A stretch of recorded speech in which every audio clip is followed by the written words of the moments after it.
Alkisah pada zaman dahulu kala di sebuah desa yang damai. Hiduplah sebuah keluarga di bawah bayang pohon beringin tua.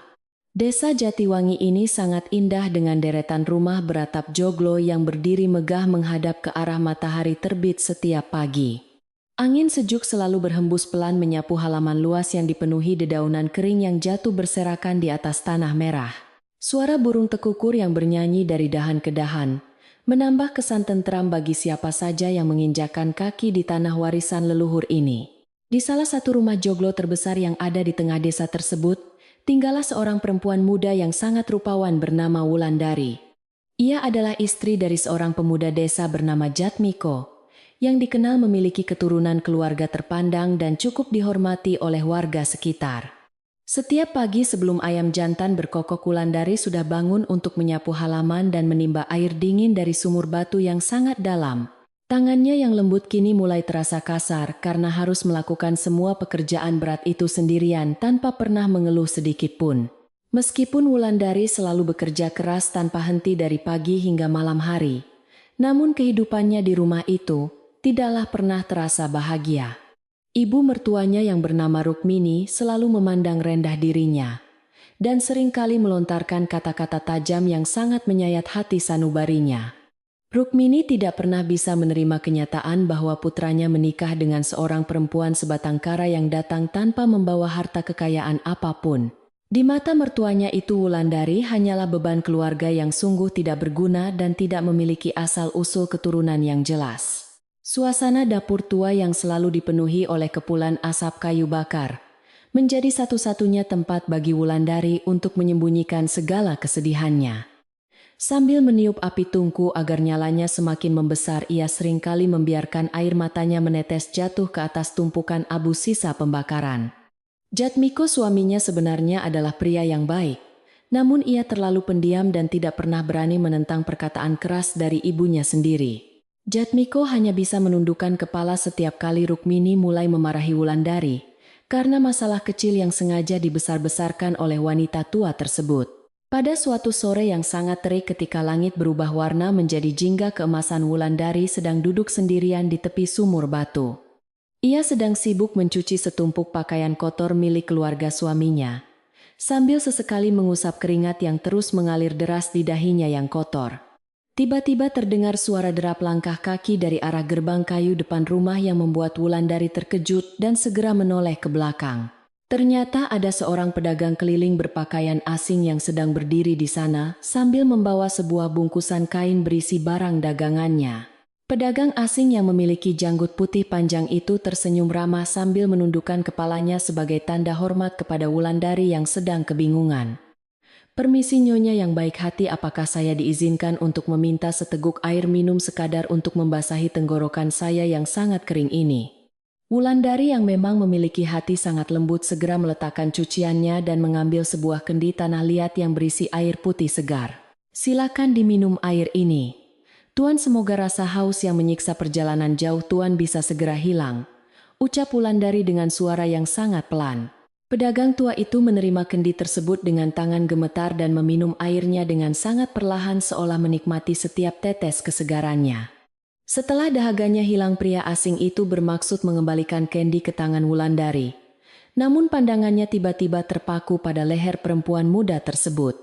Matanya menatap tajam ke arah sebuah liontin kuno berbentuk bunga teratai yang tersembunyi di balik kerah baju Wulandari yang sudah sedikit lusuh. Liontin perak itu memancarkan kilau yang sangat aneh meskipun ukurannya kecil dan tidak terlihat seperti perhiasan mahal yang biasa dipakai oleh orang kaya. "Maafkan kelancangan saya Nyonya, tetapi dari manakah Nyonya mendapatkan perhiasan kalung yang sedang melingkar di leher?"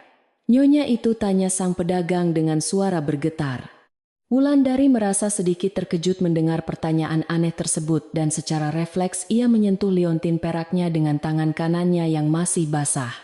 "Ini adalah satu-satunya barang peninggalan mendiang ibu saya yang diberikan kepada saya sejak saya masih bayi," jawab Wulandari sambil menundukkan pandangannya ke tanah. "Saya tidak tahu menahu tentang asal-usulnya karena saya dibesarkan di panti asuhan, sebelum akhirnya saya datang ke desa Jatiwangi ini," tambahnya lirih. Mendengar penjelasan Wulandari tersebut, raut wajah pedagang asing itu berubah menjadi sangat pucat pasi, seperti orang yang baru saja melihat hantu di siang bolong. Ia mundur beberapa langkah ke belakang sambil terus menatap wajah Wulandari dengan pandangan mata yang sulit untuk diartikan oleh siapapun. Sungguh luar biasa karena sudah puluhan tahun saya berkelana melintasi berbagai pulau besar. Namun baru kali ini saya melihat ukiran seindah itu lagi. Gumamnya pelan. Pedagang tua itu lalu menundukkan kepalanya dalam-dalam dan pamit pergi meninggalkan halaman rumah Wulandari dengan langkah kaki yang terlihat sangat terburu-buru. Wulandari hanya bisa berdiri mematung di dekat sumur batu, sambil memandangi punggung pedagang tua itu yang perlahan menghilang di balik tikungan jalan desa. Hatinya dipenuhi oleh berbagai macam pertanyaan yang membingungkan tentang mengapa pria asing itu bersikap sangat aneh hanya karena melihat liontin murahannya. Ia kembali mengusap permukaan liontin perak berbentuk bunga teratai itu, dan merasakan ada sebuah ukiran huruf kuno di bagian belakangnya yang sudah sedikit pudar. Selama bertahun-tahun lamanya ia tidak pernah mempedulikan makna ukiran tersebut, karena ia menganggapnya sebagai hiasan biasa dari seorang ibu miskin yang membuangnya. Belum sempat Wulandari menyelesaikan cuciannya yang masih menumpuk terdengar, suara teriakan melengking dari arah beranda depan rumah joglo yang sangat besar itu. "Hei perempuan pemalas, berani-beraninya kau bersantai di belakang sana, sementara lantai beranda ini masih dipenuhi oleh debu kotoran," teriak Rukmini dengan mata melotot marah. Wulandari segera berlari tergopoh-gopoh, menuju ke depan sambil membawa sapu lidi yang biasa ia gunakan untuk membersihkan halaman rumah suaminya tersebut. "Maafkan saya, ibu mertua saya sedang mencuci pakaian di sumur dan baru saja memberikan air minum kepada seorang musafir yang lewat," ucapnya menunduk.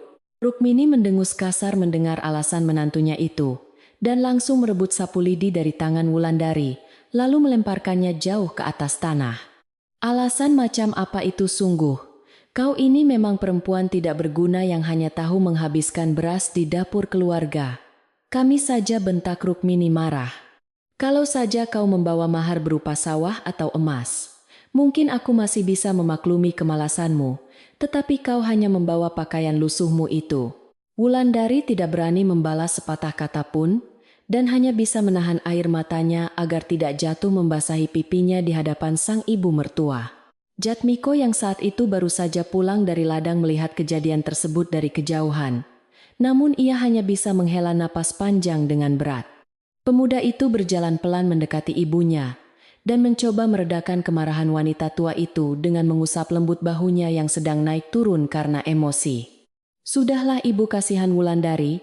"Dia sudah bekerja keras sejak sebelum matahari terbit, jadi biarkanlah dia beristirahat sejenak," kata Jatmiko dengan suara yang sangat pelan.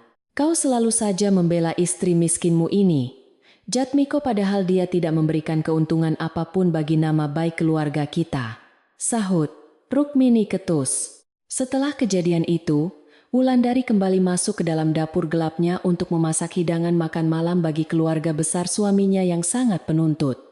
Sambil memotong sayuran perlahan pikirannya kembali melayang pada kejadian di dekat sumur tadi, ketika pedagang asing itu menatap liontinnya dengan pandangan terkejut. "Apakah mungkin kalung ini memiliki sebuah makna tersembunyi yang tidak pernah aku ketahui sebelumnya?"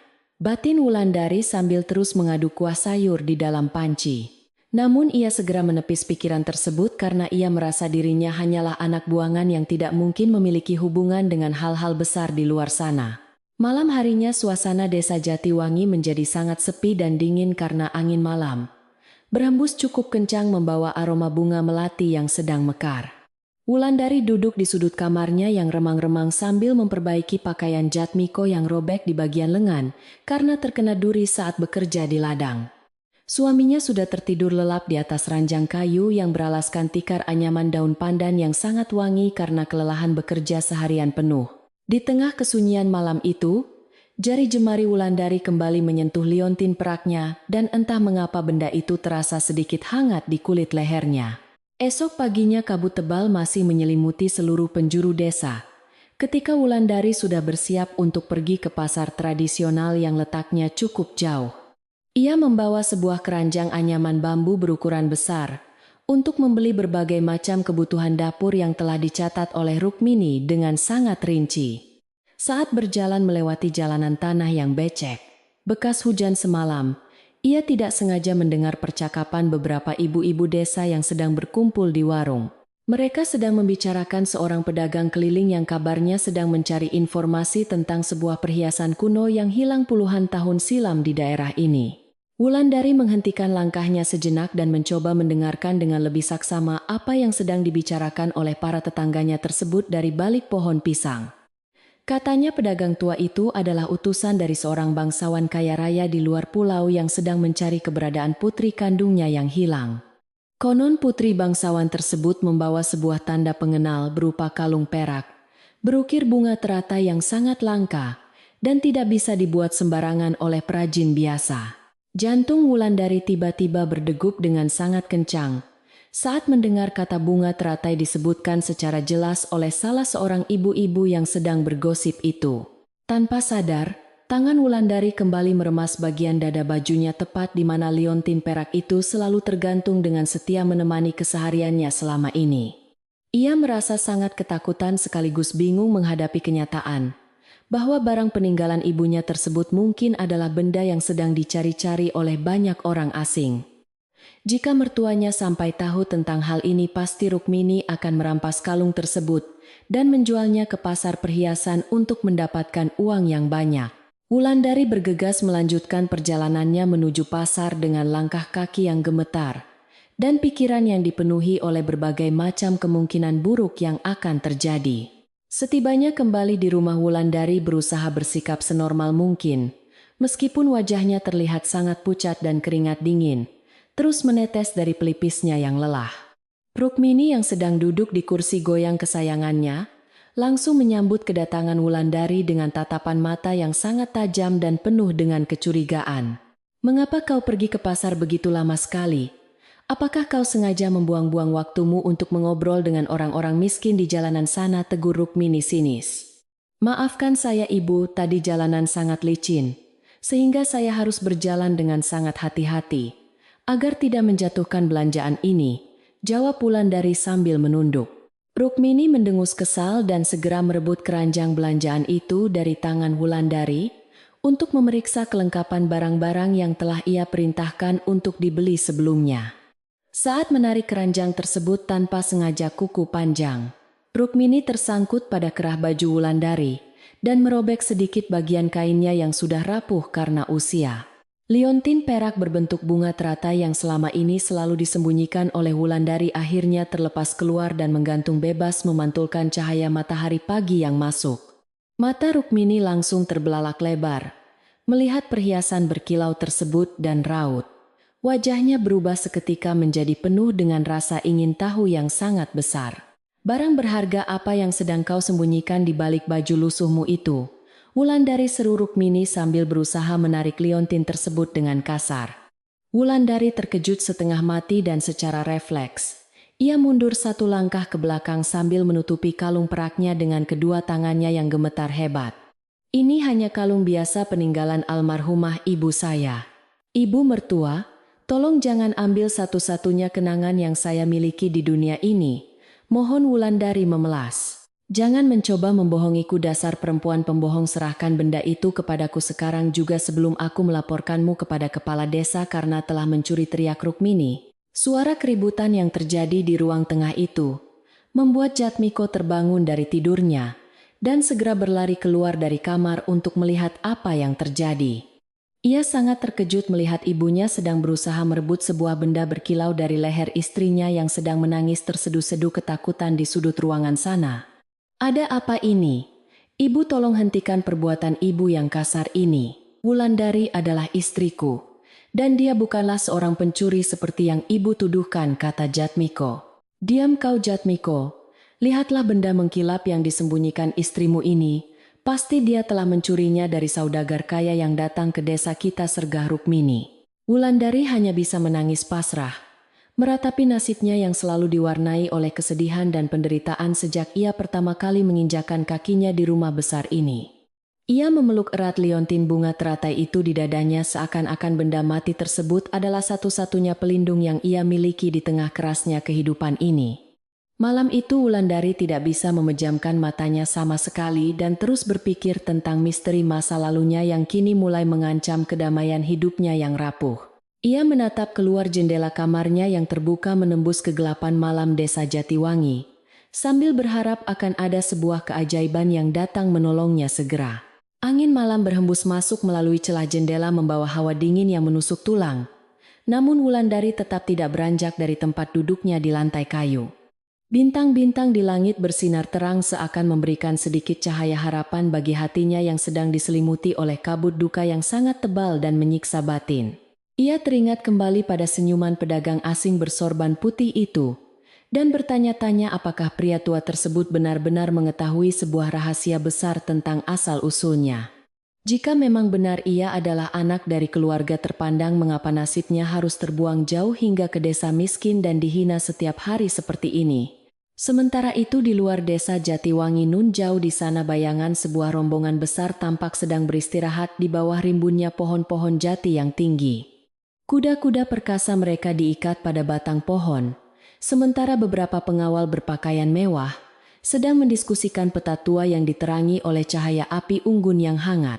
Mereka sedang merencanakan rute perjalanan keesokan harinya menuju sebuah desa terpencil yang diyakini sebagai tempat persinggahan terakhir dari pusaka keluarga yang telah lama hilang. Angin seakan membawa bisikan doa Wulandari kepada rombongan tersebut menyatukan takdir yang telah terpisah selama puluhan tahun dalam sebuah putaran waktu yang tak terelakkan. Pagi itu matahari bersinar terik menyinari atap joglo keluarga Jatmiko. Namun suasana di dalam rumah terasa sangat panas dan penuh dengan ketegangan. Rukmini baru saja kembali dari rumah tetangga sebelah yang sedang mengadakan syukuran atas pernikahan putra mereka dengan seorang gadis dari keluarga saudagar kaya raya. Kemarahan Rukmini memuncak saat melihat tumpukan perhiasan emas dan kain sutra mahal yang dibawa sebagai mahar oleh menantu baru tetangganya tersebut ke desa Jatiwangi. Ia membandingkan kemewahan itu dengan kondisi Wulandari yang hanya datang dengan pakaian usang tanpa membawa satu keping-kepingan uang tembaga pun ke rumah ini. Sesampainya di halaman rumah, Rukmini langsung melampiaskan rasa irinya dengan membanting pintu kayu jati yang berat itu hingga menimbulkan suara dentuman yang sangat keras.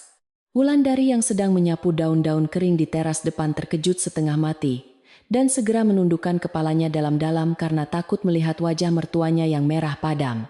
Lihatlah keluarga tetangga sebelah sana yang mendapatkan menantu kaya raya sementara aku harus menanggung malu karena memiliki menantu gembel sepertimu, teriak Rukmini dengan sangat lantang.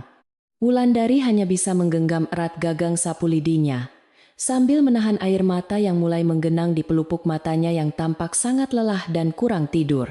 Tidak berhenti sampai di situ.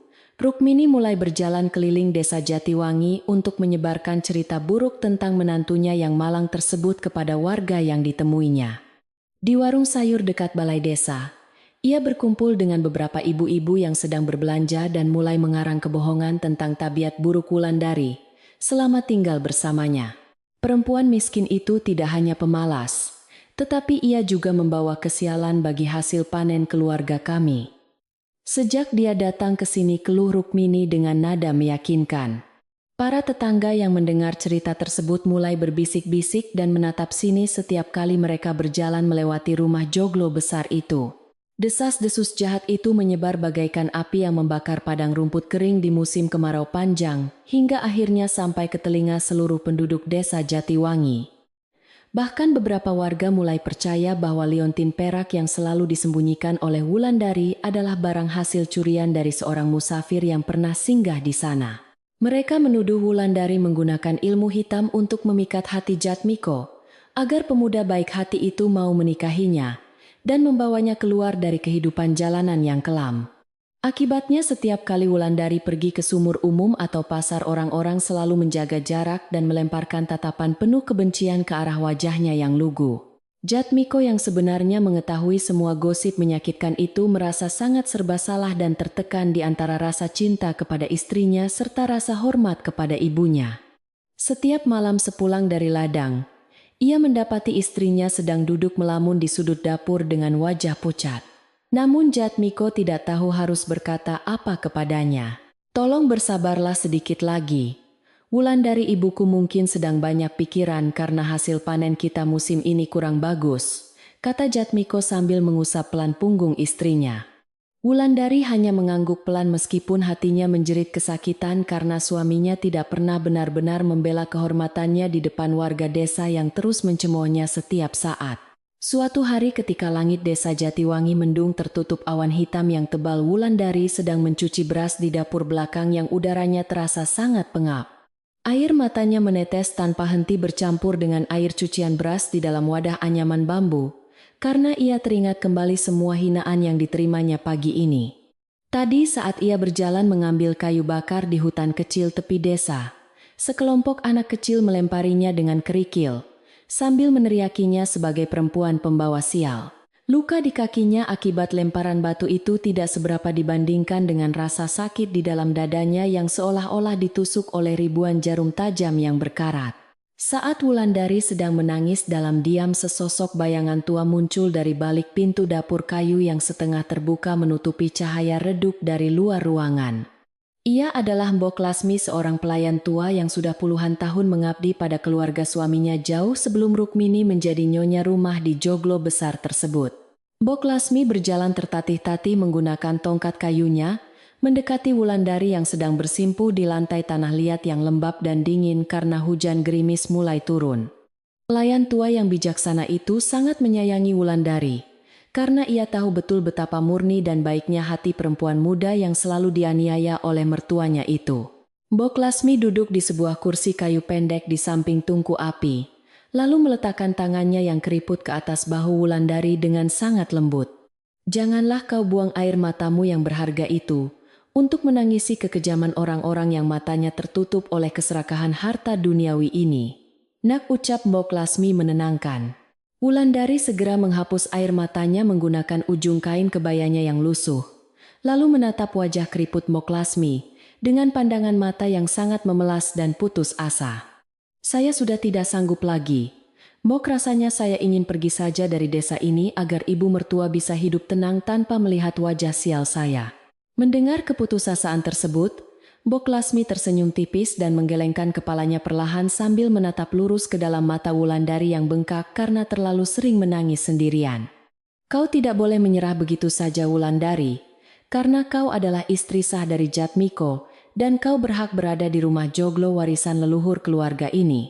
Simpanlah liontin perak peninggalan ibumu itu dalam-dalam di balik pakaianmu, dan jadikanlah kesabaran sebagai perisaimu. Karena kebenaran pasti akan segera datang mengungkapkan jati dirimu yang sebenarnya." Pesan dari pelayan tua itu mengalir dengan sangat tenang, namun memiliki kekuatan yang luar biasa untuk membangkitkan kembali sisa-sisa harapan di dalam lubuk hati Wulandari.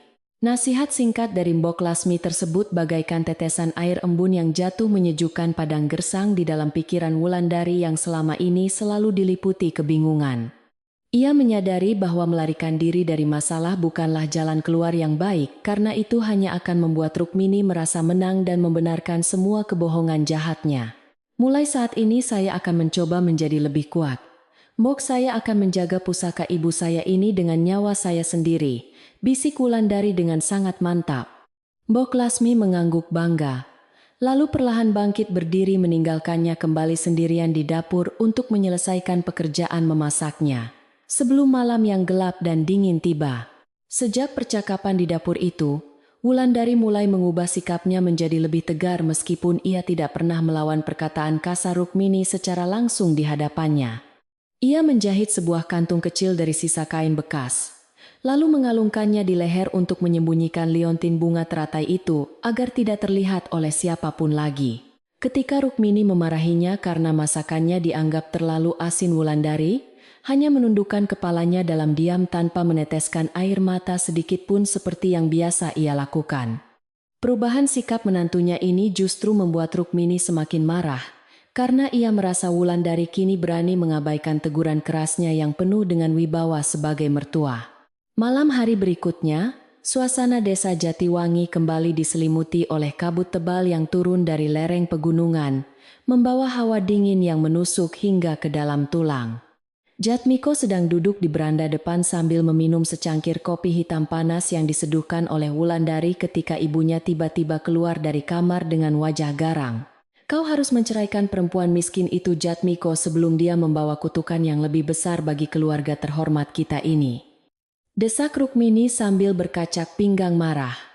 Jatmiko tersedak minumannya sendiri dan menatap ibunya dengan perasaan tidak percaya bahwa wanita yang melahirkannya itu bisa mengucapkan kata-kata perpisahan yang sangat kejam seperti itu. Ibu tolong jangan bicara sembarangan tentang perceraian karena Wulandari adalah wanita yang sangat berbakti dan tidak pernah melakukan kesalahan fatal apapun di rumah ini. Dia mungkin tidak memiliki harta benda untuk dibanggakan, tetapi dia selalu melayani kita semua dengan penuh ketulusan hati dari pagi buta hingga larut malam tiba.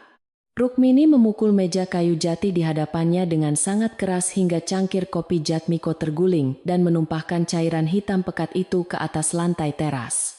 Kau sungguh anak yang buta oleh cinta murahan Jatmiko. Kau tidak melihat bahwa desa ini sudah membenci kita karena mengasuh perempuan pencuri perhiasan kelana itu.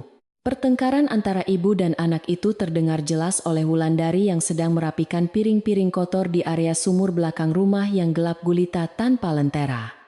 Tangannya gemetar hebat saat memegang mangkuk porselen tua hingga nyaris menjatuhkannya ke dasar sumur batu yang sangat dalam dan selalu menebarkan aroma lumut basah itu. Ia memejamkan mata erat-erat, berusaha mengingat kembali kata-kata bijak Mbok Lasmi tentang kesabaran sebagai perisai pelindung dari segala fitnah kejam yang terus menyerang kehidupannya tanpa henti. Wulandari mengelus kantung kain kecil di dadanya merasakan lekukan liontin perak bunga teratai yang tersembunyi dengan aman di balik lapisan pakaiannya yang sangat tipis tersebut. Keesokan harinya gosip tentang liontin curian itu semakin memanas. Ketika Kepala Desa Jatiwangi memanggil Jatmiko ke balai desa untuk membicarakan keresahan warga sekitar pemukiman tersebut.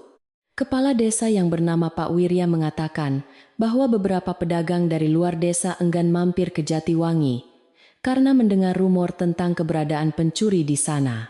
Warga menuntut agar keluarga Jatmiko segera mengusir Wulandari atau menyerahkan benda berkilau yang diyakini sebagai barang curian itu kepada pihak keamanan desa untuk diperiksa kebenarannya.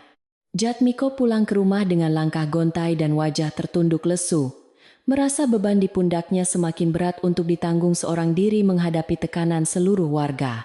Melihat putranya pulang dengan wajah yang sangat pucat, Pasi Rukmini langsung menyambutnya di ambang pintu dan mencecarnya dengan berbagai pertanyaan yang menyudutkan posisi Wulandari.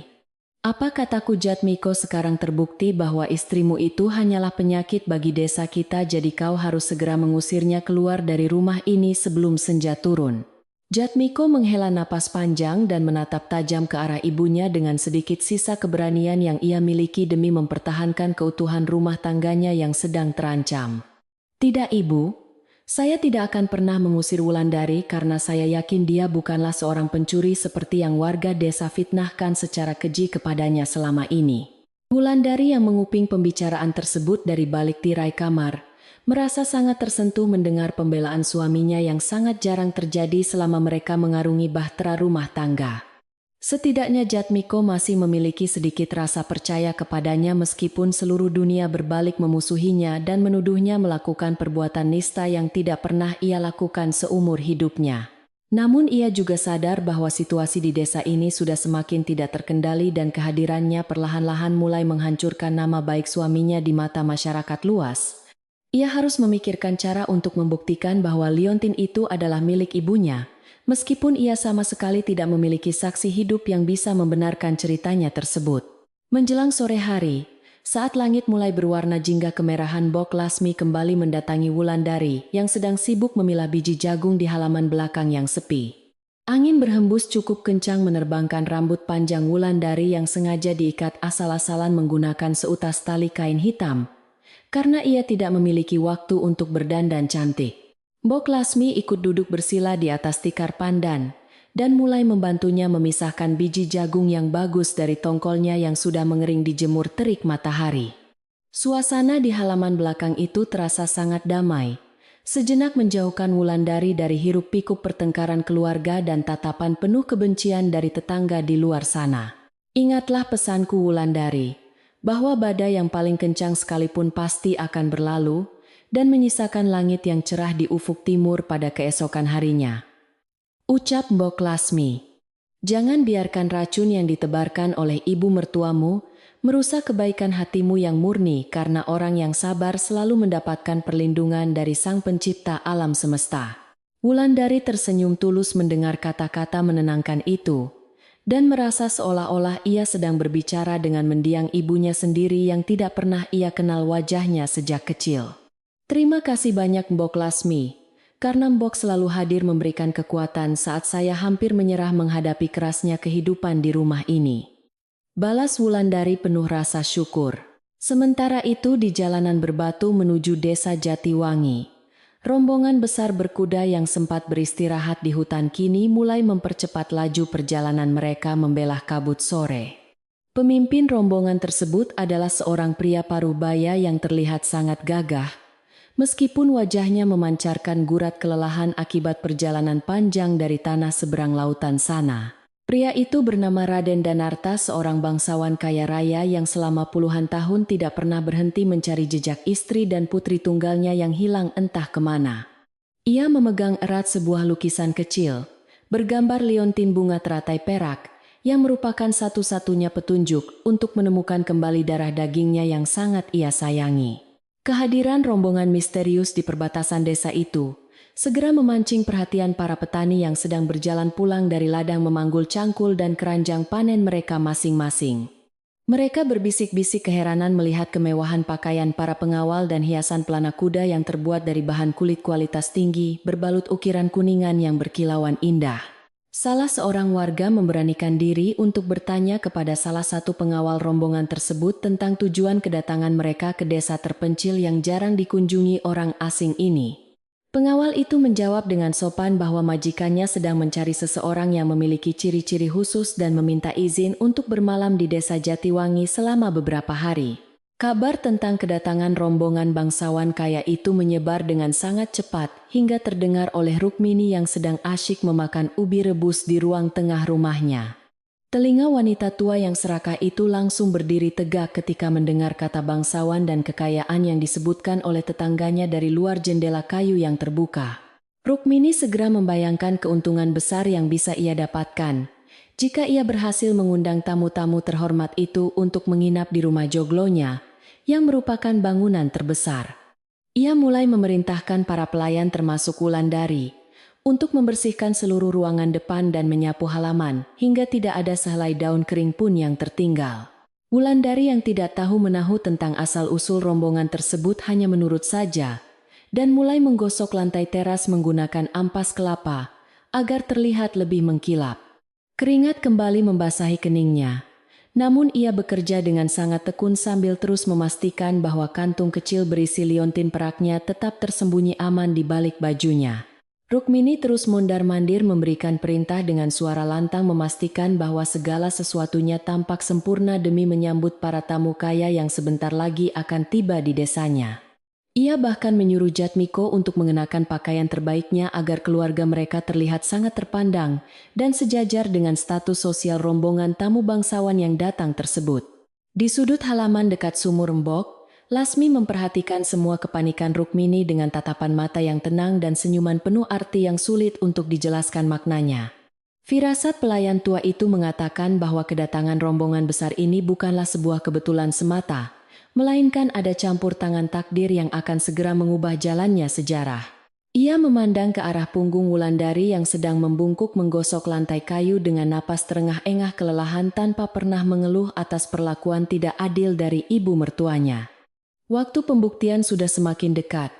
Anakku, bersiaplah untuk menghadapi kenyataan yang akan memutarbalikkan nasibmu di tanah Jatiwangi ini. Selamanya, gumam Mbok Lasmi sangat pelan. Malam perlahan turun menyelimuti desa Jatiwangi dengan kegelapan yang dihiasi oleh suara jangkrik yang saling bersahutan dari balik rimbunnya semak-semak belukar di pinggiran hutan desa. Lampu-lampu minyak mulai dinyalakan di setiap sudut rumah joglo besar milik keluarga. Jatmiko menciptakan bayangan-bayangan panjang yang menari-nari di dinding kayu jati yang kokoh tersebut. Wulandari akhirnya bisa duduk beristirahat di dapur, sambil menyeka peluh di wajahnya yang sangat lelah setelah bekerja tanpa henti sejak matahari terbit hingga malam menjelang. Ia memandang ke arah nyala api tungku yang mulai meredup dengan perasaan berdebar-debar, seolah merasakan akan ada sebuah peristiwa besar yang terjadi esok hari nanti. Pagi hari yang cerah akhirnya tiba menyapa desa Jatiwangi dengan sinar mentari yang menembus celah dedaunan pohon beringin tua. Suasana desa yang biasanya tenang kini berubah menjadi sangat riuh rendah karena kedatangan rombongan bangsawan kaya yang mulai memasuki pelataran balai desa. Kuda-kuda gagah melangkah dengan pasti mengiringi sebuah kereta kuda mewah yang dihiasi oleh berbagai macam ukiran emas murni berkilauan. Rukmini yang sudah bersiap sejak subuh tampak berdiri di depan pagar rumah joglonya dengan wajah yang sangat antusias dan penuh harap. Rombongan besar itu akhirnya berhenti tepat di tengah alun-alun desa yang dikelilingi oleh pepohonan rindang dan pendopo kayu jati. Warga desa berbondong-bondong berkumpul untuk menyaksikan pemandangan langka tersebut sambil berbisik-bisik menebak siapa gerangan tamu agung yang sudi singgah ini. Raden Danarta melangkah turun dari kereta mewahnya. Dengan wajah yang terlihat sangat berwibawa meskipun gurat kelelahan jelas terpancar dari kedua matanya. Ia langsung memanggil kepala desa untuk menanyakan kebenaran rumor tentang sebuah perhiasan kuno yang kabarnya sempat memicu keributan besar di sini. Kepala desa yang bernama Pak Wirya maju dengan langkah gemetar dan menundukkan kepalanya dalam-dalam di hadapan sang bangsawan terhormat tersebut. Ia menjelaskan bahwa memang ada desas-desus mengenai seorang perempuan muda yang menyimpan sebuah liontin perak berbentuk bunga teratai yang sangat mencurigakan. Perempuan itu adalah menantu dari keluarga Rukmini yang tinggal di rumah joglo terbesar tepat di sebelah timur alun-alun desa ini, Gusti. Pak Wirya juga menambahkan bahwa warga curiga perhiasan tersebut adalah barang curian karena perempuan itu berasal dari keluarga yang sangat miskin. Mendengar penjelasan dari kepala desa tersebut, jantung Raden Danarta seketika berdegup dengan sangat kencang menahan gejolak perasaan yang luar biasa hebat. Harapan yang selama ini hampir padam kini kembali menyala terang membakar semangatnya untuk segera menemukan kebenaran yang tersembunyi selama puluhan tahun. Ia segera memerintahkan para pengawalnya untuk membuka jalan menuju rumah joglo keluarga Rukmini, tanpa mempedulikan tatapan keheranan dari seluruh warga desa. Orang-orang mulai mengikuti rombongan itu dari belakang dengan keyakinan bahwa Wulandari pasti akan segera ditangkap dan dijebloskan ke dalam penjara gelap. Sementara itu di dalam rumah joglo besar tersebut, Rukmini mendengar suara keributan yang semakin mendekat ke arah halaman depan rumahnya. Ia menyadari bahwa tamu agung berkuda yang sangat kaya raya itu benar-benar mengarahkan langkah mereka menuju kediamannya yang sudah dibersihkan rapi. Kepanikan segera melanda hati wanita serakah itu, karena ia takut kehadiran menantunya yang berpenampilan kumal akan merusak citra keluarganya di mata bangsawan. Ia berlari ke dapur dan langsung menarik lengan Wulandari dengan sangat kasar untuk menyembunyikannya dari pandangan para tamu kehormatan yang datang. Cepat kau pergi ke halaman belakang dekat sumur batu dan jangan pernah berani menampakkan wajah sialmu itu di ruang depan, bentak Rukmini. Wulandari yang sedang menyeduh air panas, merasa sangat terkejut dan bingung. Namun ia tidak memiliki pilihan lain, selain menuruti perintah mertuanya tersebut. Jika kau berani keluar dan mempermalukan keluarga ini di hadapan bangsawan agung itu, aku bersumpah akan mengusirmu dari desa ini selamanya. Dengan langkah gontai dan hati yang hancur Wulandari berjalan menuju kebun belakang yang lembab, sambil menahan air mata yang kembali menetes pelan. Saat Wulandari duduk meringkuk di atas sebuah batu besar di dekat sumur tua, Mbok Lasmi datang menghampirinya dengan membawa secangkir teh hangat. Pelayan tua yang sangat bijaksana itu menatap tajam ke arah mata Wulandari yang memerah dan menggelengkan kepalanya dengan penuh ketegasan hati. Janganlah kau bersembunyi seperti seorang pengecut, Wulandari, karena hari ini adalah waktu yang tepat bagimu untuk berdiri tegak menghadapi takdirmu sendiri. Tunjukkanlah liontin perak bunga teratai itu kepada dunia, dan biarkan kebenaran membungkam semua mulut jahat yang selama ini telah menyiksamu tanpa ampun. Mendengar kata-kata Mbok Lasmi tersebut, Wulandari perlahan menyentuh dada kirinya di mana kantung kain kecil berisi liontin perak itu tersimpan dengan aman. Ia merasakan sebuah kehangatan aneh mengalir dari benda pusaka tersebut menjalar ke seluruh aliran darahnya dan memberikan sebuah keberanian yang sangat baru. Wulandari menarik napas panjang dan menghapus sisa air matanya, lalu menganggukkan kepalanya dengan mantap kepada pelayan tua yang selalu melindunginya itu. Saya tidak akan bersembunyi lagi, Mbok. Saya siap untuk mempertanggungjawabkan segala hal yang saya miliki di hadapan siapapun yang bertanya nanti. Tepat pada saat itu, Raden Danarta beserta para pengawal pribadinya telah tiba di halaman depan rumah joglo keluarga Jatmiko yang sangat luas. Rukmini menyambut kedatangan mereka dengan senyuman yang dibuat semanis mungkin dan membungkukkan badannya berkali-kali untuk menunjukkan rasa hormatnya yang sangat berlebihan. Selamat datang di gubuk kami yang sederhana ini. Tuan bangsawan yang mulia, sungguh sebuah kehormatan besar bagi keluarga kami menerima kunjungan ini. Silakan masuk ke dalam ruangan tamu kami yang telah disiapkan khusus untuk menyambut kehadiran Tuan beserta rombongan yang sangat terhormat ini. Jatmiko berdiri dengan sikap yang sangat sopan di samping ibunya untuk turut menyambut tamu agung yang terlihat sangat berkuasa dan mengesankan tersebut.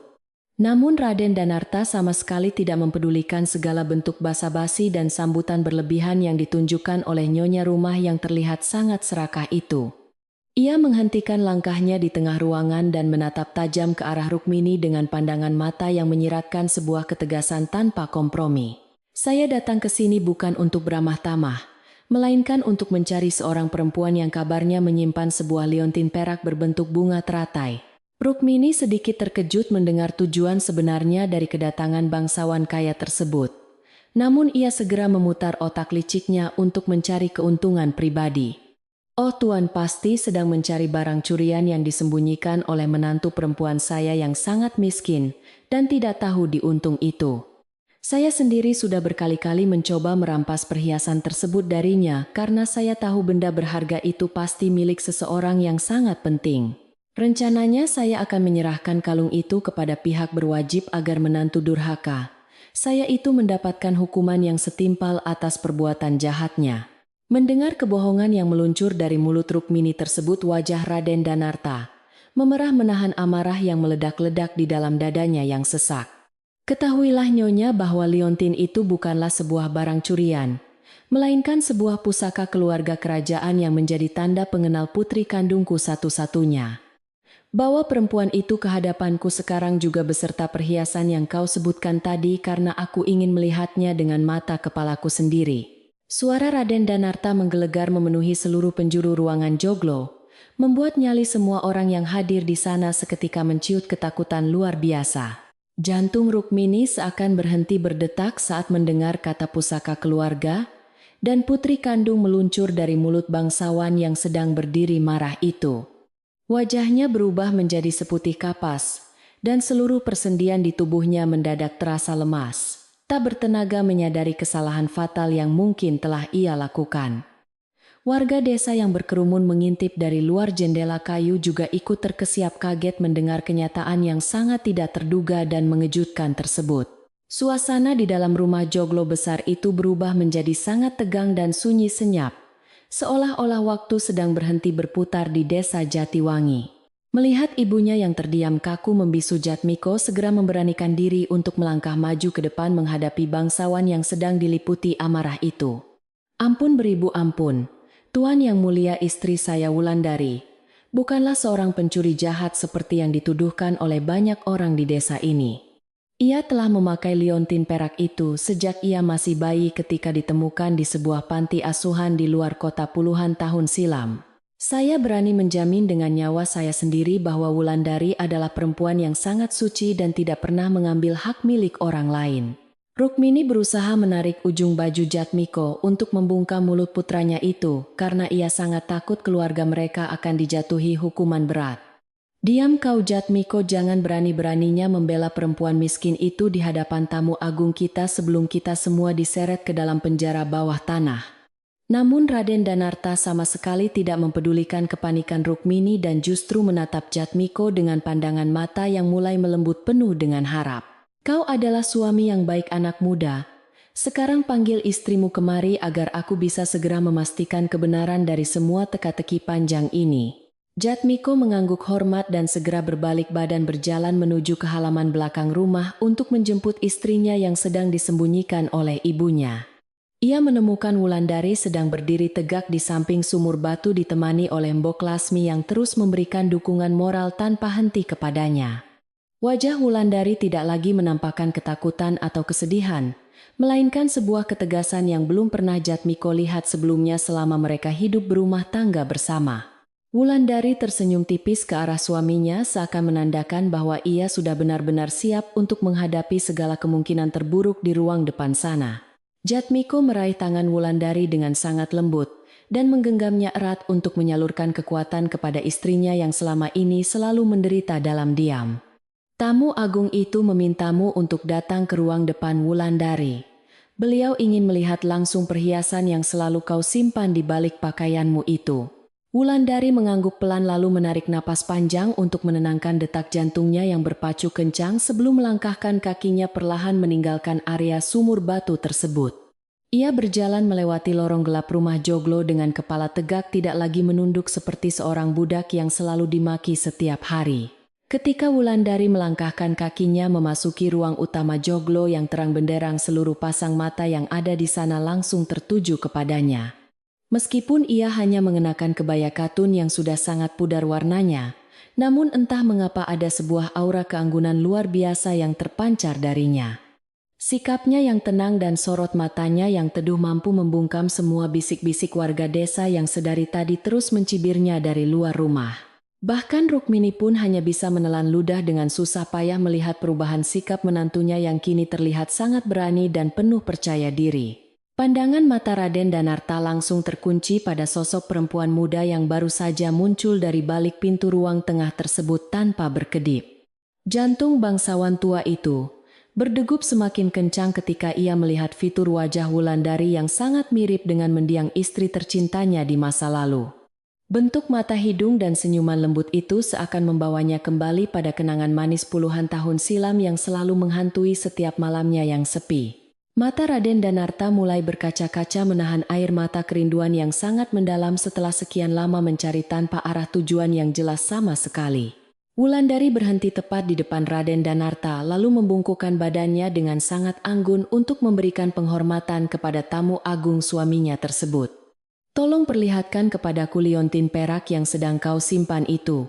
Anakku, pinta Raden Danarta dengan suara yang bergetar. Hebat menahan isak tangisnya. Ketahuilah bahwa benda kecil itu memiliki makna yang lebih besar dari nyawaku sendiri, dan aku telah menghabiskan separuh hidupku hanya untuk mencarinya. Warga desa yang menyaksikan kejadian dramatis itu dari halaman depan rumah langsung menahan napas mereka menantikan momen pembuktian yang sangat menegangkan ini. Wulandari perlahan mengangkat tangannya yang gemetar dan merogoh kantung kain kecil yang tergantung dengan seutas benang kusam di balik kerah baju lusuhnya. Ia mengeluarkan liontin perak berbentuk bunga teratai yang sangat indah itu dan membiarkannya menggantung bebas memantulkan cahaya matahari sore yang masuk lewat jendela. Tepat pada saat perhiasan itu memancarkan kilaunya, pedagang asing tua yang dulu pernah mampir ke sumur maju ke depan dari barisan pengawal. Ia menganggukkan kepalanya kepada Raden Danarta mengonfirmasi bahwa itulah benda yang sama persis seperti yang ia lihat pada sore hari di desa ini. Pedagang tua itu menunjuk ke arah liontin Wulandari dan bersumpah atas nama Tuhan bahwa ia tidak pernah salah mengenali ukiran pusaka tersebut. Raden Danarta menarik napas panjang lalu dengan tangan yang sangat gemetar, ia mengeluarkan sebuah benda dari balik saku jubah mewahnya yang berlapis emas.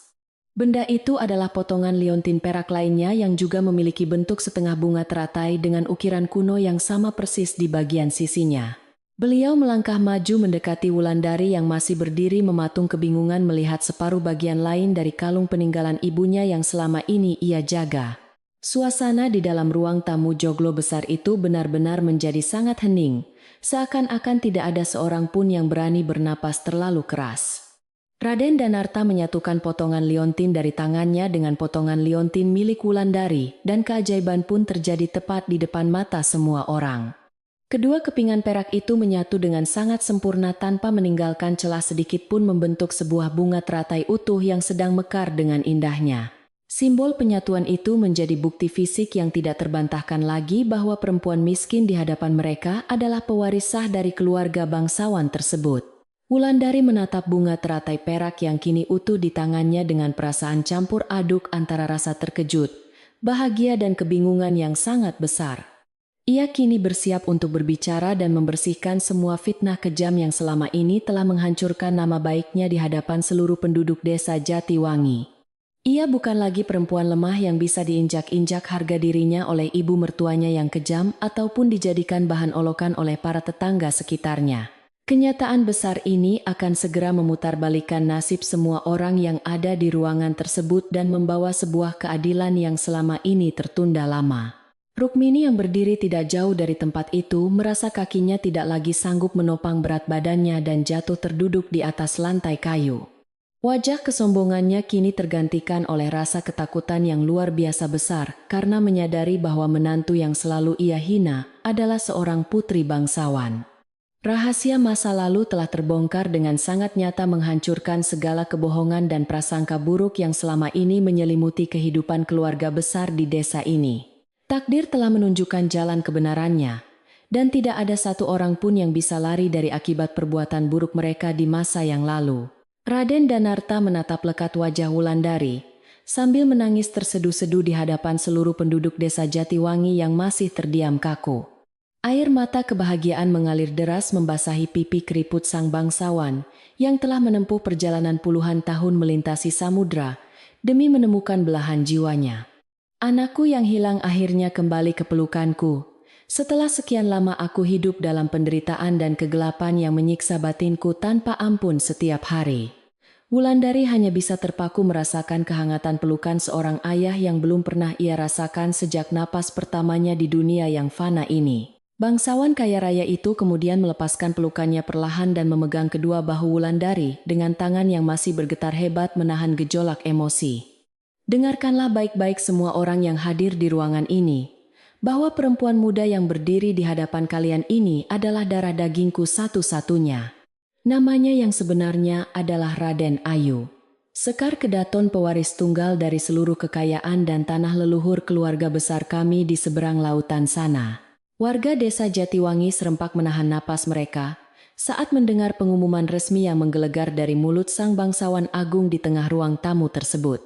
Kepala desa Jatiwangi yang bernama Pak Wirya seketika menjatuhkan dirinya ke lantai kayu untuk bersujud meminta ampun atas segala kelancangan warganya selama ini. Ampuni kami Gusti yang mulia, karena kami semua telah buta oleh fitnah dan berani menghina putri tunggal Gusti dengan kata-kata yang sangat kotor. Kami sungguh tidak mengetahui bahwa perempuan yang selalu kami panggil pembawa sial ini sebenarnya adalah seorang bangsawan tinggi yang sangat terhormat dan suci. Raden Danarta menatap kepala desa itu dengan pandangan tajam. Namun ia memilih untuk menarik napas panjang demi meredakan sisa amarah di dalam dadanya. Beliau kemudian menceritakan sebuah rahasia masa lalu yang menjadi alasan mengapa Wulandari bisa terdampar di sebuah panti asuhan kecil yang sangat miskin. Di Natu akan puluhan tahun silam, terjadi sebuah pemberontakan besar di wilayah kekuasaan kami yang dipimpin oleh kerabat jauh yang sangat serakah dan haus akan kekuasaan. Istriku yang sedang membawa bayi kecil terpaksa melarikan diri di tengah malam buta, melewati hutan belantara demi menyelamatkan nyawa putri tunggal kami ini. Ia menyembunyikan identitas aslinya dengan memakai pakaian pelayan, agar tidak dikenali oleh para pengejar kejam yang terus memburu mereka hingga ke pulau seberang. Dalam pelariannya yang sangat panjang dan melelahkan itu, istriku jatuh sakit parah karena cuaca buruk dan kekurangan makanan bergizi di tengah jalan. Menyadari usianya tidak akan lama lagi ia menitipkan bayi kecilnya di sebuah panti asuhan desa terpencil bersama separuh liontin perak berbentuk bunga teratai. Liontin itu sengaja dipatahkan menjadi dua bagian agar suatu hari nanti aku bisa menemukan anakku kembali dan menyatukan lambang kebesaran keluarga kami tersebut. Sayangnya, istriku menghembuskan napas terakhirnya sebelum ia sempat mengirimkan pesan kepadaku tentang lokasi pasti panti asuhan tempat putri kami ditinggalkan dengan aman. Mendengar kisah tragis yang diucapkan oleh ayah kandungnya itu, air mata Wulandari akhirnya tumpah membasahi lantai kayu joglo yang selama ini. Iya, Pel. Jadi ibu kandungku tidak pernah membuangku karena ia membenciku melainkan karena ia ingin melindungiku dari mara bahaya dengan mengorbankan nyawanya sendiri untuk keselamatanku ini. Raden Danarta mengangguk pelan sambil menghapus air mata putrinya, menggunakan sapu tangan sutra halus yang biasa ia bawa di dalam saku jubah kebesarannya itu. Benar anakku, ibumu adalah pahlawan terhebat yang pernah kumiliki. Dan sekarang tugasku adalah memastikan kau mendapatkan kembali seluruh hak dan kehormatanmu yang dirampas. Suasana di ruang tamu keluarga Jatmiko berubah menjadi panggung penyesalan massal yang sangat dramatis dan membuat hati siapapun yang melihatnya ikut terenyuh. Warga desa yang sebelumnya sering melempar batu dan mencaci maki Wulandari di pasar, kini menundukkan kepala mereka dalam-dalam dengan perasaan malu tak terhingga. Beberapa ibu-ibu yang biasa bergosip di warung sayur, bahkan mulai menangis sesenggukan menyesali perbuatan kejam mereka yang termakan oleh hasutan kosong tanpa bukti. Mereka baru menyadari bahwa perempuan miskin yang selalu sabar itu ternyata memiliki hati yang jauh lebih mulia dibandingkan mereka semua yang selalu merasa suci. Di sudut ruangan yang agak gelap, Rukmini masih terduduk lemas di atas lantai kayu dengan wajah sepucat mayat yang baru saja diangkat dari kubur. Keringat dingin sebesar biji jagung terus menetes membasahi pelipisnya, sementara seluruh tubuhnya bergetar hebat bagaikan daun kering yang tertiup angin kencang di musim kemarau. Wanita tua yang serakah itu kini menyadari bahwa segala kesombongan dan kekejamannya selama ini telah menghantarkannya tepat ke jurang kehancuran yang sangat dalam. Ia mencoba membuka mulutnya untuk mengucapkan kata maaf. Namun tenggorokannya terasa sangat kering dan suaranya tertahan oleh rasa takut yang luar biasa mencekam. Raden Danarta perlahan membalikkan badannya dan menatap tajam ke arah nyonya rumah yang kini terlihat sangat menyedihkan dan tidak berdaya sama sekali itu. Jadi inilah wanita tua yang selama bertahun-tahun telah menjadikan putri kesayanganku sebagai seorang budak rendahan di rumah joglo yang sangat besar ini.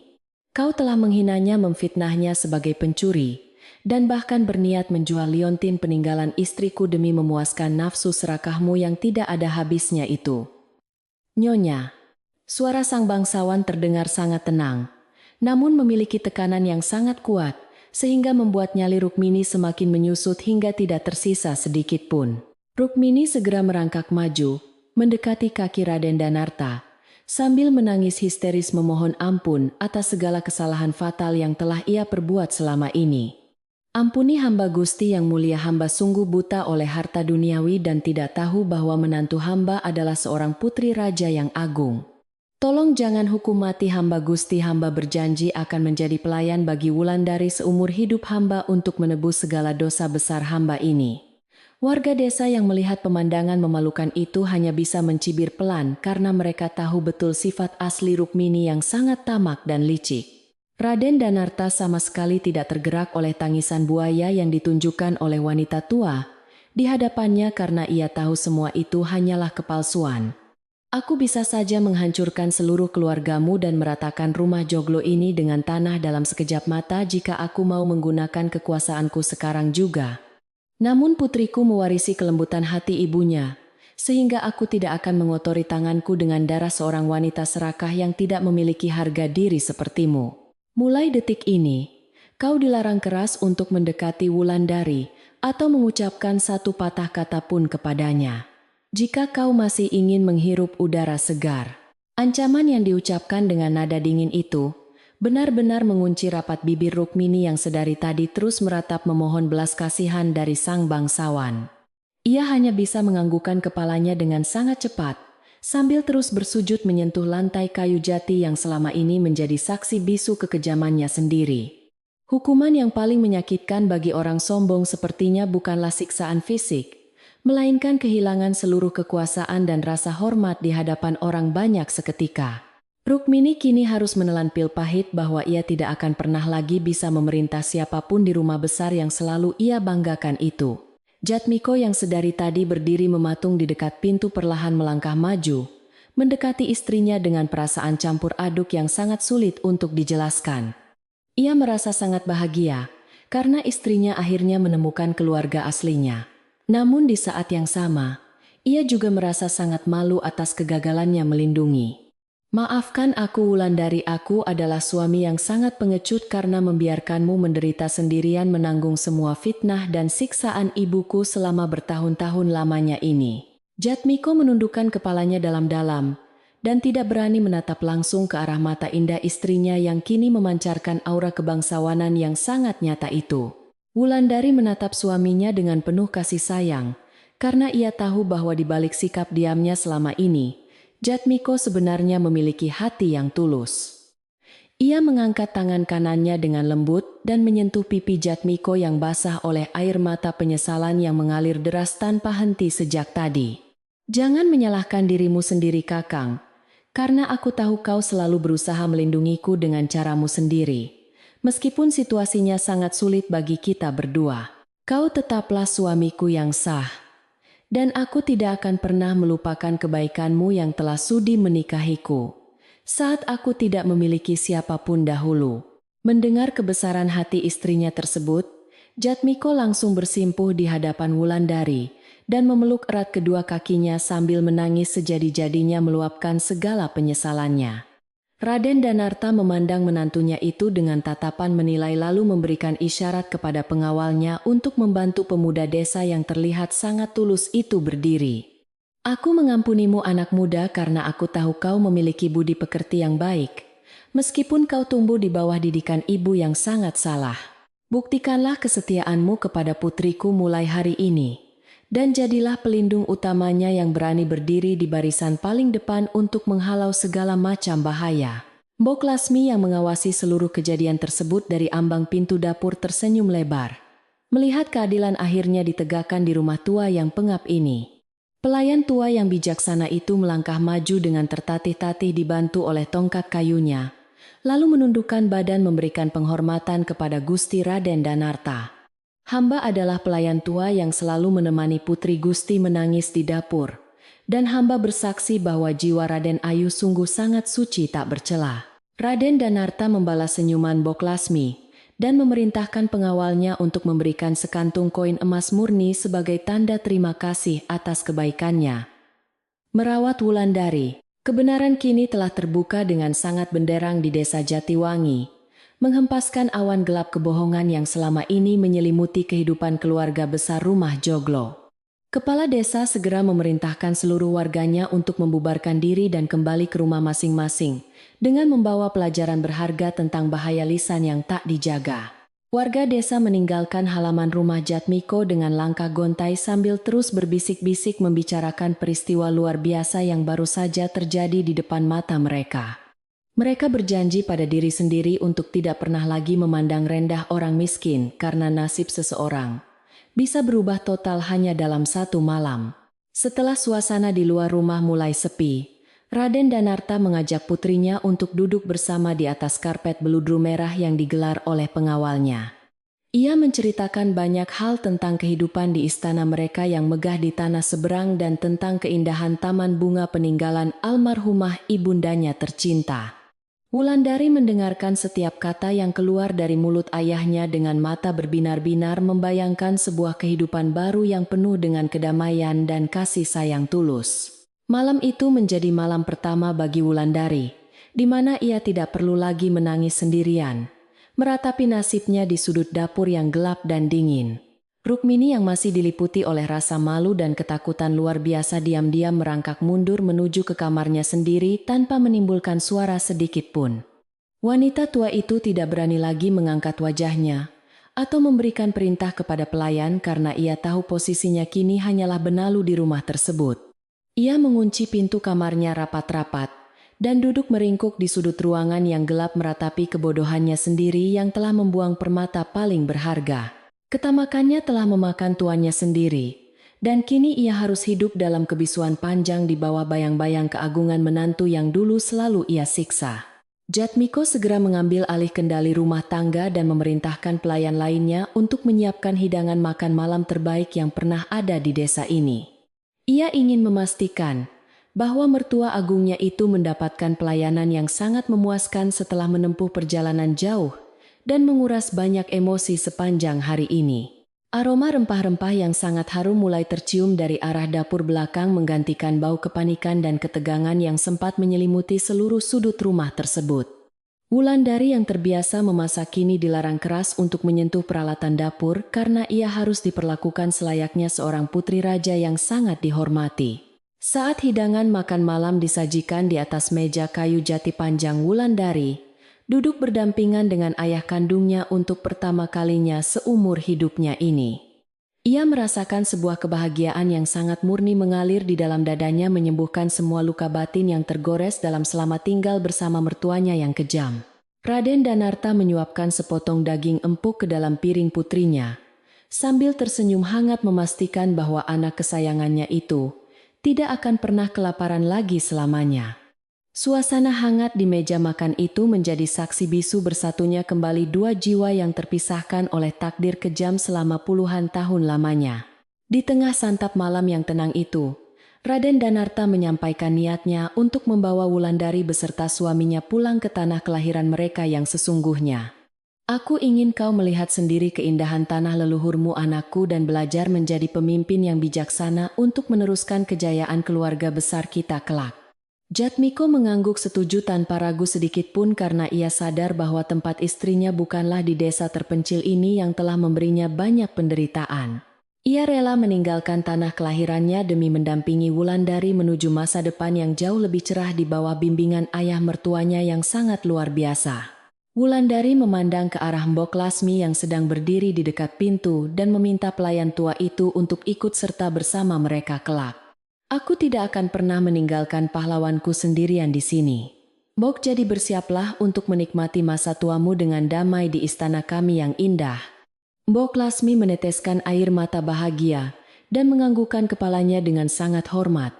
Merasa sangat bersyukur atas kebaikan hati anak asuhnya yang sangat mulia itu. Keputusan itu telah bulat.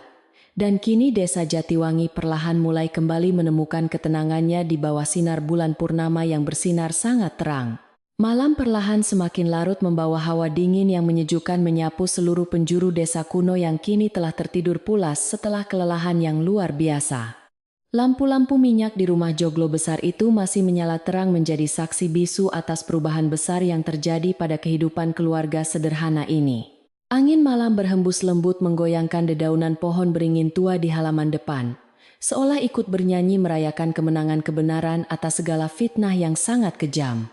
Rahasia yang terkubur bersama waktu kini telah terungkap, dan Wulandari akhirnya bisa bernapas lega tanpa ada lagi bayang-bayang ketakutan yang menghantui tidurnya. Keesokan paginya kabut tipis kembali turun menyelimuti desa kuno Jatiwangi dengan kelembutan yang sangat mendamaikan hati setiap penduduk yang baru saja terbangun. Sinar matahari pagi perlahan menyusup melalui celah dedaunan pohon beringin tua yang berdiri kokoh di tengah alun-alun desa sejak ratusan tahun lalu.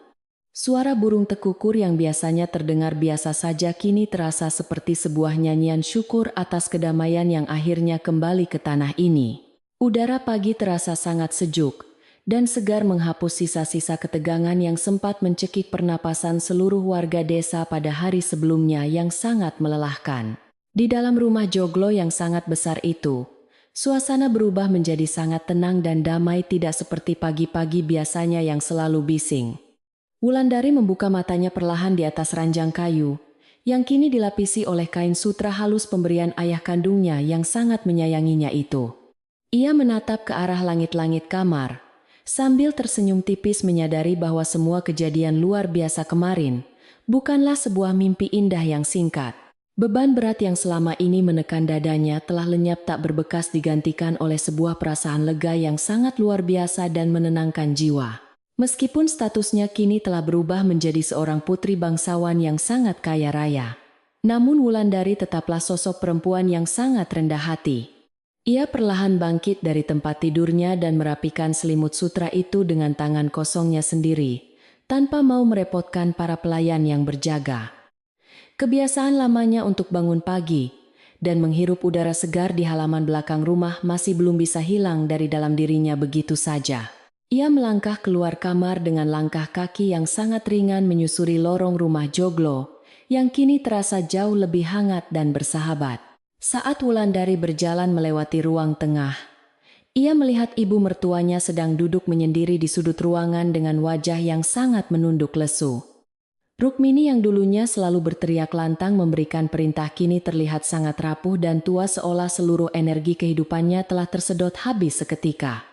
Wanita tua itu tidak berani mengangkat wajahnya sedikit pun ketika menyadari kehadiran menantu perempuannya yang kini berdiri jauh di atas derajat keluarganya. Wulandari hanya menatap ibu mertuanya itu dengan perasaan iba, tanpa ada sedikit pun niat untuk membalas dendam atas semua perlakuan kejam di masa lalu. "Selamat pagi, Ibu mertua, apakah ibu sudah menyantap sarapan pagi yang disiapkan oleh para pelayan di dapur belakang?" sapa Wulandari dengan lembut. Rukmini tersentak kaget mendengar suara sapaan yang sangat ramah itu. Dan seketika air matanya kembali menetes membasahi pipinya yang sudah sangat keriput. "Saya belum makan, nak." "Ampuni kesalahan ibumu yang sangat bodoh dan serakah ini," jawab Rukmini dengan suara gemetar menahan rasa malu yang dalam. Wulandari tersenyum kecil lalu berjalan menuju dapur untuk mengambilkan sepiring nasi hangat khusus untuk ibu mertuanya yang sedang dilanda penyesalan panjang. Sesampainya di dapur, Wulandari melihat Mbok Lasmi sedang duduk di dekat tungku api yang menyala hangat sambil mengaduk air di dalam panci. Pelayan tua yang sangat setia itu menoleh dan langsung tersenyum lebar. Melihat wajah cerah anak asuhnya yang kini terlihat sangat bahagia sekali. "Kenapa Raden Ayu repot-repot datang ke dapur kotor ini? Biarkan hamba saja yang menyiapkan segala kebutuhan makan dan minum pagi ini," ucapnya. "Jangan panggil aku dengan sebutan kaku seperti itu. Mbok, aku tetaplah Wulandari, anak perempuanmu yang selalu merindukan masakan sederhana buatan tanganmu ini." Wulandari kemudian mengambil sebuah nampan kayu tua dan meletakkan sepiring nasi beserta lauk pauk sederhana di atasnya dengan sangat hati-hati dan telaten. Ia membawa nampan itu kembali ke ruang tengah dan meletakkannya tepat di hadapan Rukmini yang masih duduk mematung dengan tatapan mata kosong. "Silakan dimakan sarapannya, ibu mertua. Tubuh ibu akan jatuh sakit jika ibu terus membiarkan perut ibu kosong seharian penuh seperti ini," tegurnya. Rukmini menerima piring tersebut dengan tangan yang gemetar hebat, sambil terus menundukkan kepalanya dalam-dalam karena tidak sanggup menatap wajah suci sang menantu. Kejadian pagi itu disaksikan langsung oleh Raden Danarta yang sedang berdiri di ambang pintu kamarnya sambil melipat kedua tangannya di depan dada. Bangsawan agung itu tersenyum bangga melihat betapa mulianya hati putri kandungnya yang tetap mau melayani wanita jahat yang pernah menyiksanya tanpa ampun. Ia menyadari bahwa darah kebangsawanan yang mengalir di dalam tubuh Wulandari bukanlah tentang kesombongan harta melainkan tentang kebesaran jiwa untuk memaafkan sesama. Raden Danarta melangkah perlahan mendekati putrinya dan mengusap puncak kepala Wulandari dengan penuh kasih sayang layaknya seorang ayah yang sangat melindungi. "Kau sungguh memiliki hati yang terbuat dari emas murni, anakku. Ibumu pasti akan sangat bangga melihat kedewasaan dan kebaikan hatimu saat ini. Namun kita tidak bisa berlama-lama lagi di desa ini, karena banyak tugas besar yang sudah menantimu di istana leluhur kita di seberang." Wulandari menganggukkan kepalanya dengan patuh, memahami bahwa tanggung jawab besarnya sebagai seorang pewaris tunggal kerajaan kini telah menunggunya di luar sana. Ia kemudian menatap ke arah suaminya Jatmiko, yang baru saja muncul dari halaman depan setelah selesai mengurus kuda-kuda milik rombongan pengawal. Jatmiko berjalan menghampiri istrinya dengan pakaian yang jauh lebih rapi dan bersih daripada biasanya karena ia kini adalah menantu seorang bangsawan besar. Pemuda desa itu tersenyum canggung menyadari perubahan nasibnya yang sangat drastis dan tak terduga dalam waktu yang sangat singkat, hanya semalam saja. "Apakah kau sudah siap untuk meninggalkan rumah ini selamanya, Kang Mas?" tanya Wulandari sambil meraih tangan suaminya dengan sangat lembut dan penuh kasih. "Aku selalu siap mengikutimu kemanapun kau pergi, Wulandari, karena rumahku yang sesungguhnya adalah tempat di mana kau berada," jawab Jatmiko. Persiapan keberangkatan rombongan bangsawan itu segera dilakukan oleh para pengawal dengan sangat cepat dan teratur di halaman depan rumah joglo yang luas. Barang-barang milik Wulandari dan Jatmiko mulai dimasukkan ke dalam kereta kuda mewah yang atapnya dihiasi oleh ukiran bunga teratai dari emas murni. Mbok Lasmi juga terlihat sedang mengemasi beberapa helai pakaian tuanya ke dalam sebuah buntelan kain sederhana dengan perasaan yang sangat gembira sekali. Pelayan tua itu akhirnya bisa merasakan kebebasan di sisa umurnya setelah puluhan tahun terjebak dalam perbudakan keluarga Rukmini yang sangat tidak manusiawi.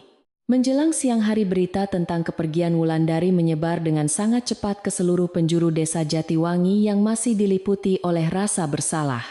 Warga desa mulai berdatangan ke halaman rumah joglo besar itu dengan membawa berbagai macam hasil bumi sebagai tanda permintaan maaf yang tulus. Mereka meletakkan keranjang berisi buah-buahan segar dan sayuran hijau di dekat pagar kayu sambil menundukkan kepala mereka dalam-dalam penuh rasa penyesalan. Pak Wirya selaku kepala desa maju, sebagai perwakilan untuk menyampaikan permohonan maaf terakhir dari seluruh penduduk desa Jatiwangi kepada putri bangsawan tersebut. Ampuni segala kebodohan dan kehilafan kami di masa lalu Gusti Putri, kami sungguh sangat menyesal telah berkata kasar dan memfitnah jiwa yang suci. Kami berharap Gusti Putri sudi memaafkan dosa-dosa kami, sebelum melangkah pergi meninggalkan desa Jatiwangi yang miskin dan penuh dengan orang-orang bodoh ini. Wulandari tersenyum sangat manis ke arah kerumunan warga desa itu, dan melambaikan tangannya dengan anggun untuk menenangkan hati mereka yang sedang gundah. Saya sudah memaafkan kalian semua sejak lama Bapak dan Ibu sekalian. Tolong jangan lagi menyimpan rasa bersalah di dalam hati kalian itu. Mendengar ucapan pengampunan yang sangat tulus dari bibir Wulandari tersebut, seluruh warga desa serempak menghela napas lega dan mengucapkan rasa syukur mendalam. Mereka akhirnya menyadari bahwa kecantikan sejati seorang perempuan tidak terletak pada kemewahan pakaian atau perhiasan, melainkan pada keluhuran budi pekerti yang dimilikinya. Wulandari telah memberikan sebuah pelajaran hidup yang sangat berharga bagi seluruh penduduk desa kuno ini tentang pentingnya menjaga lisan dan membersihkan prasangka. Desa Jatiwangi kini memiliki sebuah cerita legenda baru yang akan terus diceritakan secara turun-temurun kepada anak cucu mereka di masa yang mendatang. Sementara itu di dalam rumah Rukmini hanya bisa mengintip dari balik tirai jendela kamarnya dengan mata yang sembab karena terus menangis menyesal. Ia melihat bagaimana menantunya yang dulu selalu ia hina kini dihormati bagaikan seorang dewi yang turun dari langit oleh seluruh warga desa. Hatinya terasa sangat hancur menyadari bahwa ia baru saja kehilangan sosok malaikat pelindung keluarganya karena keserakahan dan kesombongannya yang tidak ada batasnya. Rukmini berjanji di dalam hatinya untuk menghabiskan sisa umurnya dengan berbuat baik dan tidak akan pernah lagi merendahkan orang lain yang miskin. Sore hari pun tiba dengan membawa hembusan angin yang sangat sejuk menyapu dedaunan pohon beringin tua yang berguguran di atas tanah merah. Wulandari meminta izin kepada ayahnya untuk menyeduhkan teh hangat terakhir kalinya di dapur tua yang menyimpan banyak kenangan pahit manis kehidupannya itu. Raden Danarta mengangguk setuju dan membiarkan putrinya menikmati saat-saat terakhirnya di rumah joglo tersebut sebelum mereka memulai perjalanan panjang menuju Istana Agung. Wulandari merebus air sumur menggunakan kayu bakar, lalu memasukkan beberapa helai daun teh pilihan yang aromanya sangat harum ke dalam teko tanah liat. Aroma teh yang menenangkan itu segera memenuhi seluruh sudut ruangan dapur, seolah mengusir pergi semua kenangan buruk yang pernah terjadi di sana. Wulandari menuangkan teh hangat itu ke dalam beberapa cangkir bambu kecil dan membawanya ke teras depan tempat ayah dan suaminya sedang menunggu. Ini adalah teh terakhir yang bisa saya buatkan di desa ini ayahanda, semoga rasanya bisa menghangatkan tubuh ayah sebelum kita berangkat nanti. Raden Danarta menerima cangkir teh itu dengan senyuman lebar dan menyesapnya perlahan menikmati keahlian putrinya yang sangat mahir meracik minuman tradisional desa. Setelah menikmati teh hangat bersama matahari mulai condong ke ufuk barat, memancarkan cahaya jingga keemasan yang sangat indah menyinari atap-atap rumah warga. Raden Danarta memberikan perintah kepada komandan pengawalnya untuk segera menyiapkan barisan karena rombongan akan segera bertolak meninggalkan wilayah desa Jatiwangi saat ini. Jatmiko membantu istrinya naik ke dalam kereta kuda mewah tersebut dengan sangat hati-hati memastikan bahwa Wulandari duduk dengan nyaman di atas bantal. Mbok Lasmi ikut masuk ke dalam kereta kecil di belakangnya dengan wajah yang berseri-seri penuh harapan menyambut kehidupan barunya yang damai. Rombongan besar itu akhirnya mulai bergerak perlahan meninggalkan halaman rumah joglo, yang kini terasa sangat sunyi dan kosong tanpa kehadiran nyonya mudanya. Suara derap langkah kuda dan roda kereta kayu memecah keheningan sore hari di desa Jatiwangi, mengiringi kepergian sang putri bangsawan yang mulia. Warga desa berdiri berjejer di sepanjang jalan tanah berbatu melambaikan tangan mereka dengan penuh rasa hormat dan kesedihan yang sangat mendalam sekali. Wulandari membuka sedikit tirai jendela keretanya dan tersenyum lembut membalas lambaian tangan para tetangganya yang kini telah berubah menjadi orang-orang yang baik. Saat kereta kuda itu melintasi perbatasan desa Wulandari, menatap ke arah bayangan pohon beringin tua yang semakin lama semakin mengecil di kejauhan. Ia menitikkan air mata perpisahan, namun kali ini bukanlah air mata kesedihan melainkan air mata kebahagiaan karena ia akhirnya menemukan jalan pulangnya. Liontin perak berbentuk bunga teratai yang kini utuh melingkar indah di lehernya memantulkan cahaya senja sebagai simbol keabadian cinta seorang ibu yang berkorban. Ia mengusap perhiasan pusaka itu dengan lembut sambil memanjatkan doa singkat untuk ketenangan jiwa ibunya yang telah beristirahat dengan damai di surga. Desa Jatiwangi kini kembali kepada ritme kehidupannya yang lambat dan tenang seperti sedia kala sebelum kedatangan rombongan bangsawan kaya yang sangat mengejutkan. Rumah joglo besar keluarga Jatmiko kini hanya dihuni oleh Rukmini yang hidup dalam keheningan dan kesepian panjang meratapi segala kesalahan di masa lalu. Tak ada lagi suara bentakan kasar atau tangisan tertahan di sudut dapur karena perempuan pemaaf itu telah pergi membawa serta cahaya keberkahannya. Warga desa belajar bahwa emas sejati akan tetap berkilau dengan sangat indah, meskipun ia terpendam di dalam lumpur yang paling kotor sekalipun. Malam pun turun menyelimuti bumi Jatiwangi dengan kegelapannya yang dihiasi oleh ribuan bintang gemerlap di langit yang sangat bersih tanpa awan hitam. Angin malam berhembus pelan melewati sela-sela dinding kayu rumah. Warga membawa sebuah kedamaian yang belum pernah dirasakan sebelumnya oleh penduduk desa ini. Cerita tentang kesabaran Wulandari sang putri bunga teratai kini menjadi pengantar tidur yang paling disukai oleh anak-anak kecil di seluruh pelosok desa. Mereka belajar bahwa kebaikan hati dan ketabahan akan selalu membuahkan hasil yang sangat manis pada waktu yang telah ditetapkan oleh Yang Maha Kuasa. Di kejauhan sana rombongan Raden Danarta terus menyusuri jalan setapak di bawah temaram cahaya bulan purnama yang menyinari langkah mereka dengan terang. Wulandari merebahkan kepalanya di bahu Jatmiko yang kokoh merasa sangat aman dan terlindungi dari segala bentuk penderitaan duniawi yang pernah menyiksa batinnya.